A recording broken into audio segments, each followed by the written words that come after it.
So today we're going to be talking about the Beretta 92S, which is the first modern rendition, I guess, of the Beretta 92 as we know it today. There's not much on YouTube about this gun. First off, we're going to make sure everything's safe. So, empty, right? Empty. You can see clearly in the chamber. And we're going to leave it back like this for the rest of the video. Got an empty magazine, the original one. We got this snap cap. Now note there's no primer in here. These are the only... Focus, Jesus. These are the only 9mm snap caps that I have. I got them at a gun show or something. Empty mag, of course, on the more modern mag. So,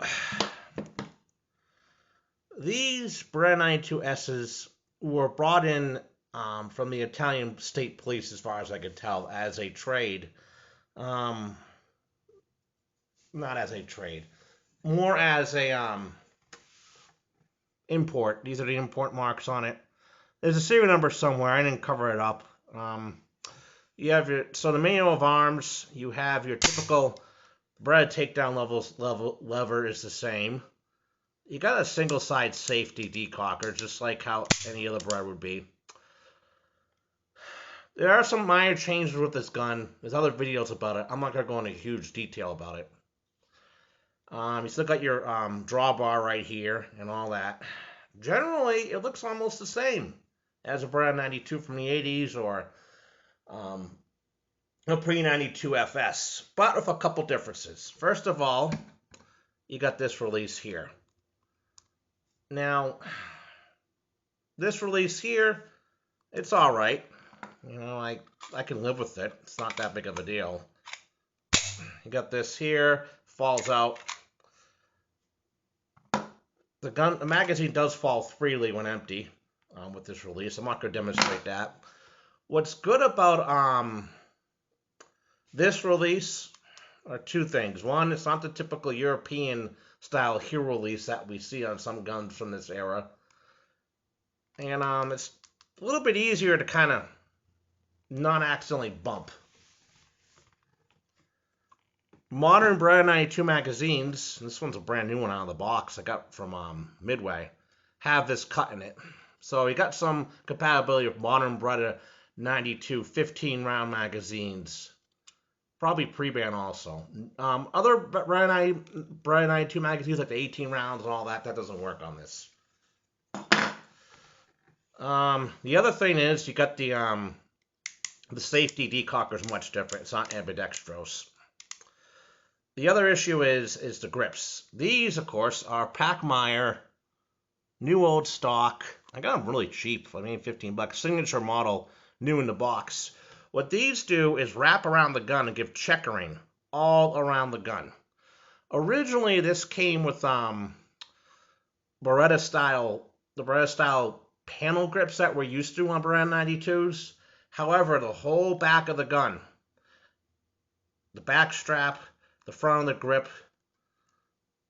it's all slick like this, and it's kind of hard to grab onto. This allows a nice firm grip. Does make it a little bulkier. Now, concealability. Well, it's an older 80s gun. It's pretty much equivalent to weight of the Beretta 92 FS that we're used to. It's like a big revolver. It's long, kind of bulky. This holster I got at a gun show for like $20.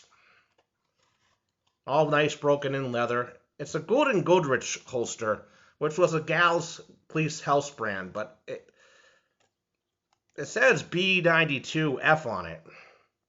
I don't know why it has this extra thing here.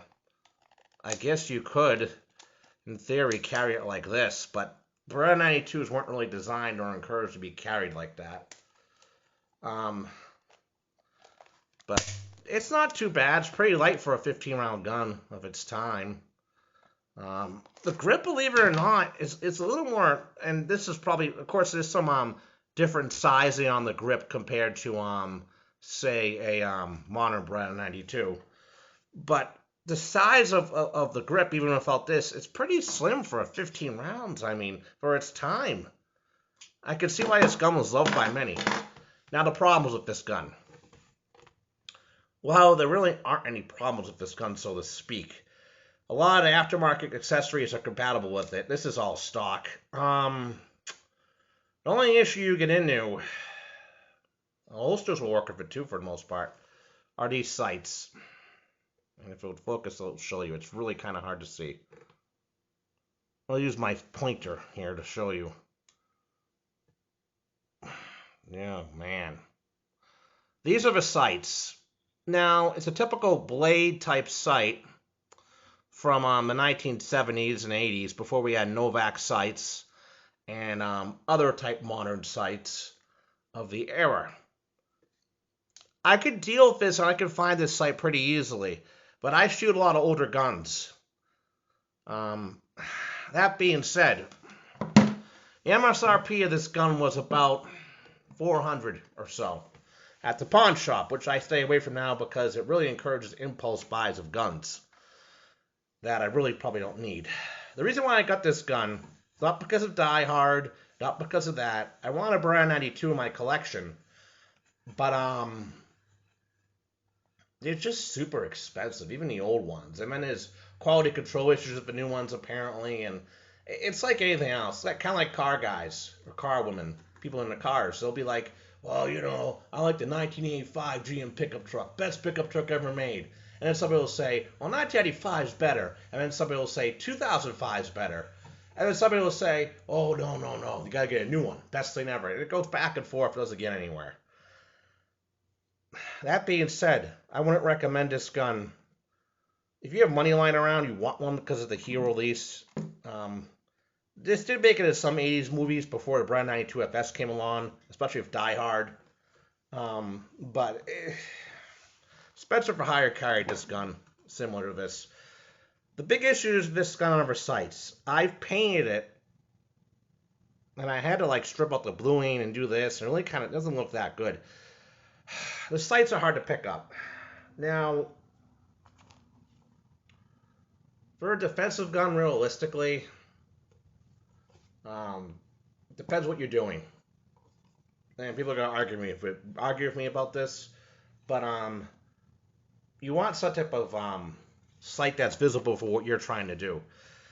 I wouldn't recommend this as a concealed carry gun for the average person because of these sights.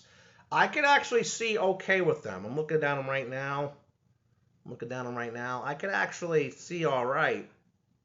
But the problem is I don't get this. And this is a Sevies thing. This gun's actually blued. I'm unsure if a newer Beretta 92s are blued or not, so this gun could be re-blued, but I'm not going to go through the stress of re-bluing the gun. It's a real process to do it, and it's not really a showpiece gun, or it doesn't look that bad. The problem with this gun, though, really is the sights. Now, you could say, well, go to a gunsmith, put new sights on. This will have to be milled and everything. Now, I've priced this out to get newer sights on this. It's not something I could do myself. Requires skilled gunsmithing. You're looking at between $350 and $400. The gun's worth maybe $400. Of course, you got the typical Beretta open design. You can drop things in. Flies right out like a Beretta would.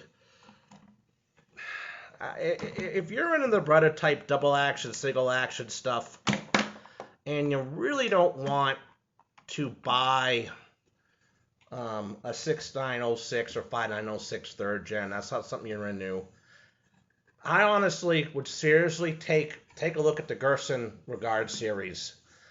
If I had to do it again, I probably would have bought one of those instead of buying this impulse buy.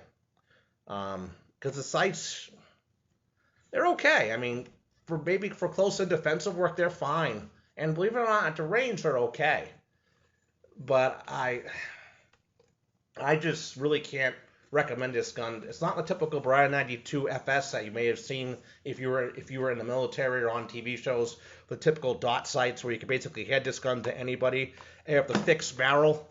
It's a fixed barrel similar to a revolver. That's what makes a Beretta 92 so nice. You're going to actually hit things and do okay. It's not going to happen with the average shooter with this gun. It would be an okay DC gun, I guess. But if you see one of these lying around, you get excited because it's a Beretta 92 for $400. It's probably one of these. I would stay clear of it.